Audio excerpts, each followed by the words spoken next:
solo bu baax a baax di fàttali ni moom Alioune Tine njiital lu mu tudd Afrikajom Center mooy suñu gan ci Sélé Ba Yoon alors fan yi actualité bi li ci gënoon na fës bokkoon na face à face bi nga xamante ni doxoon na ci diggante gouvernement bi le premier ministre ak ay député foofu la ci assemblée nationale mais li ci xaw a bon li nga xamante ni kenn rafetlu ko wala ñu bëri rafetlu ko mooy boycottu opposition bi nan nga jàngatee déjà le fait que opposition bi di boycotter ki nga xamante ne mooy cette institution le premier ministre.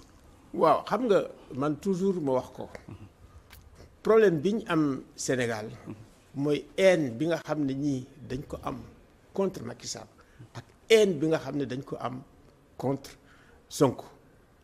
te dafa mel ni feeñ na fa bés bu ne ma wax ko nañu moytu loolu donc loolu la ñu war a loolu la ñu war a moytu man nag du ma apprécier ñoo xam ne c'est des partis politiques souverains ñu ne du ma ñëw mais quand même premier ministre c'est une institution te ak n'importe quel premier ministre pouvoir bu fa mënta ne ak ay parlementaires yu fa ne war nañ ko jox lii nga xam ne mooy wàccuwaayam waaw war ko respecter ñëw wax ak moom it mu respecter ñi ci des je pense que problème bi ñu war a am léegi mooy nan la ñuy fexee ba nga xam ne ñoom ci seen bopp ku ci nekk da ngay dee tey sa morom muy nawle looloo gën a jafe te nag foog ñu dem foofu petit à petit démb man rafetlu naa ton kii di Ousmane Sonko d'habitude il est beaucoup plus pugnace mais démb gis nga même buy wax dafa naan parlementaires yi ma àndal ak yi ma àndalul kooku am na solo waaw yi nga xam ne aussi tendre la main à la justice tendre la main également à l'armée je pense que loolu yëpp am na loo xam ni am na solo waaw. alors tey ñu bëri bu ñuy dem ci élection législative dañuy dem sàkku bu ñuy daagan baatu askan bi dañuy bëgg représenter li nga xamante ne mooy askan bi mais souvent li ñuy gis président mooy ñenn ñi dañu jàpp ni peut-être seen dayo dépassé na boobu li assemblée nationale mi justifié yenn absence yi ku ci mel ni Amadou Ba ak ñeneen ñoo xamante ni pratiquement benn wala ñaar yoon nañ leen gis par session est-ce que jaadu na quand même ñenn ñi ñuy tuddee ay députés du peuple ñuy toog di absenté au sans justifié. waaw Amadou Ba sax dafa nekk sur le plan du leadership ak expérience bi nga xam ni am na ko expérience gouvernementale ak expérience ak administrative bu mu am loolu yëpp dafa war a fexe ba nga xam ne da koy war a ñëw investir ko ci biir assemblée nationale. loolu am na solo man maa ngi fàttaliku ci franchement assemblée nationale yi ñu am yëpp. dëgg boo jëlee bu 98. nga xam ne ñëpp a nga fa woon ñoom Landing Savané ñoom Ablaye Wade ñoom vraiment tous les leaders ñu nga fa woon ñoom Ousmane Ngom alors assemblée bu am solo la woon ñu fa daan wax yu am solo donc bu fekkee ne nekk nga leader de parti je pense que parlement dafa am solo ci biir suñu institution yi donc jox ko akam ba mu mat su fekkee ne yow vraiment yàlla may na la nga am ay compétences yu bare am expérience bu wóor wax dëgg yàlla assemblée daf lay soxla waruloo ni man daal assemblée dama mel ni ku leen xeeb déedéet au contraire da nga ñëw di yëkkati niveau bi assemblée comme ni ko Aïssata Tall Sall di defee macha allah day ñëw wax dégg et cetera donc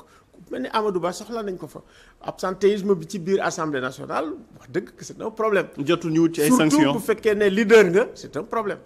waaw ma ni jotul ñu wut ci ay sanctions. De mon point de vue yaakaar naa ni daal au niveau de l'assemblée nationale ñoom ñoo war a xool nan la ñuy gérer seen yëf. te ñeneen bañ cee dugal seen loxo ci sama gis-gis.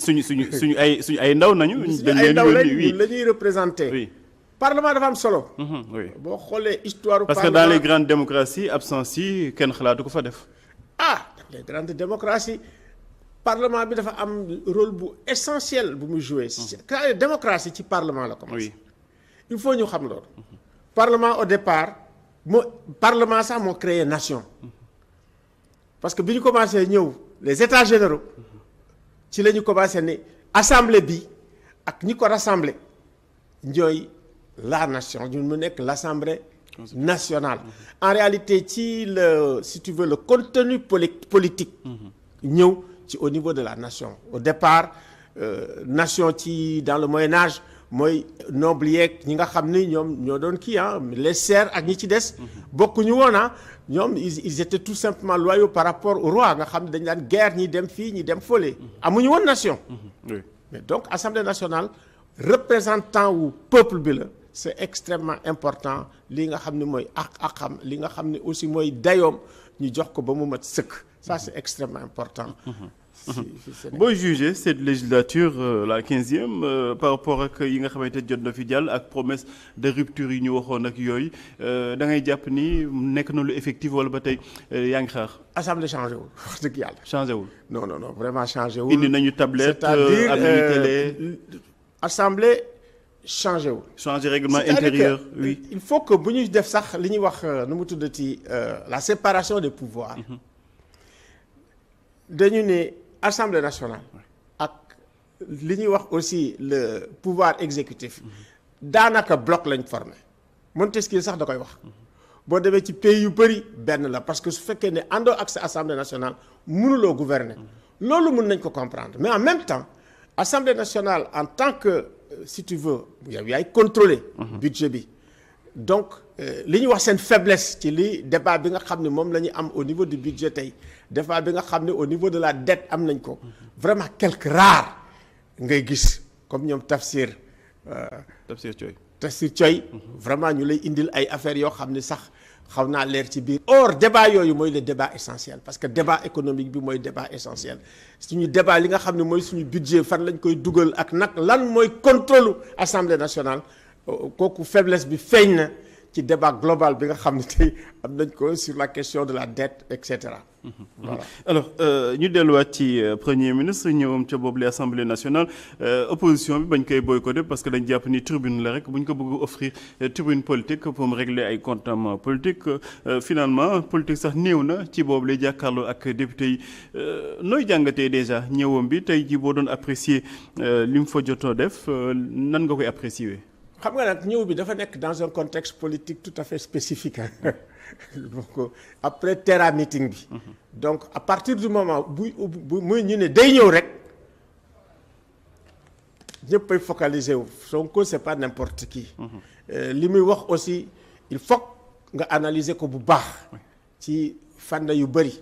man nag su ma gis-gis dëgg ci surtout deux débats. ci deux aspects. oui. benn bi c'est sur la question de la dette sur la question économique. moom li mu wax ak li nga xam ne ministre de l'économie Abdourahmane Sarr wax na ko. voilà foofu ngay xool ne léeg-léeg da nga naan est-ce que li ñu wax benn la. sur le plan économique te tamit loolu je pense que c'est pas un secret par rapport à sa position sur la Banque mondiale par rapport à sa position voilà yooyu yëpp day wane ne. te loolu tam dafa am ay incidence day am incidence ci agence de notation yi dafa am ay incidence ci partenariat économique et financier donc je pense que foofu war na am réglage deuxième bi c'est sur le plan géopolitique la Guinée-Bissau parce que Sonko boo waxee surtout sur certaines questions day mel ni bombe maintenant je pense que il faut que Sonko distinguer le leader politique panafricain oui. ak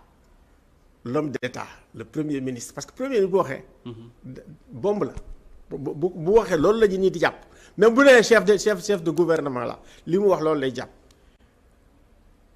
li mu wax te muy dëgg mooy coup d'état bi combine la. donc kay. déglu ma rek. oui déglu ma nag oui allez-y. déglu ma nag. oui allez-y. déglu ma nag. dëgg la. oui man moom laa bind. waaw moom laa wax. te xam naa ni tamit li tax mu wax ko mooy Domingos mooy ñoom ñooy seen partenaire ñooy seen xarit. foofu Guinée-Bissau mun naa ko comprendre mais ça c'est une déclaration du leader politique. maintenant bu fekkee ne. oui ñu ngi essayer régler problème bi te. CEDEAO dugg ci. suñu président dugg ci. te mu ne Guinée-Bissau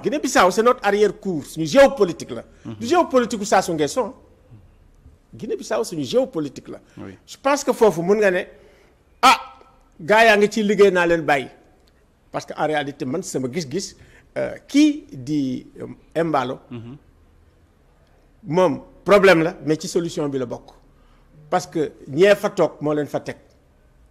ñi toog Guinée-Bissau moo leen fa teg tey ñu bëri kontaan nañ waaw ci li nga xam ne li mu wax ne combine la parce que en réalité il est en phase avec la société civile foofu naa ñëw nag pour encore sur la Guinée-Bissau mu wax que état sur la question géopolitique am na lu muy doxalee ak société civile ma jox la benn anecdote ak Guinée-Bissau je pense que c'était dans les années 2000 mu nekk élection présidentielle mooy bi ñu wàccee Kumba Yàlla ñu dem man bés boobu francophonie daf ma jël mais Ablaye Wade ci boppam parce que Ablaye Wade quand même presque ci pareil la woon dafa def benn groupe boo xam ne ñoo war a dem observer ci les élections Doudou Wade da nga fa woon je me rappelle bien et puis man mu dugal ma encore ci kii ma nekk ci ñaari délégation mais bi ñu demee ba nga xam ne élection yi jeex na résultat yi de chaque fois bu ñu joxee résultat Guinée-Bissau c'est la tension muy tension bu rëy le procureur général xamoon ma ñëw ci man ni ma Alioune mu ne ma naam mu ne waxal délégation francophonie bu ñu dem parce que dañuy préparer coup d'état exactement comme liy xew fii pour ñu bañ a joxe résultat yi ma ne ko ah bon mu ne ma waaw ma daal di wax suñu président bi c'était l'ancien président du Burundi moom moo doon diriger délégation francophonie mu ne ma ah ñun dañuy jox mission jeex na dañuy dem ma ne ah man de am naa problème ma daal di woo Doudou Wade Doudou Wade ni ma Alioune Tine mu ne ma naam mu ne ma xam nga numéro président woo ko moo ko mais boo ko wooyee alerté immédiatement le président de la ñu waxtaanee mu ne ma kan la ma wax ko lépp dafa woo Obasanjo ba pare woo Mamadou Tandian Niger Obasanjo ma ne woon Union africaine kii ne CEDEAO mais le lendemain ñoom le ministre des affaires étrangères du Nigeria du Niger ak Gadio ma ne woon ministre des affaires étrangères bu Sénégal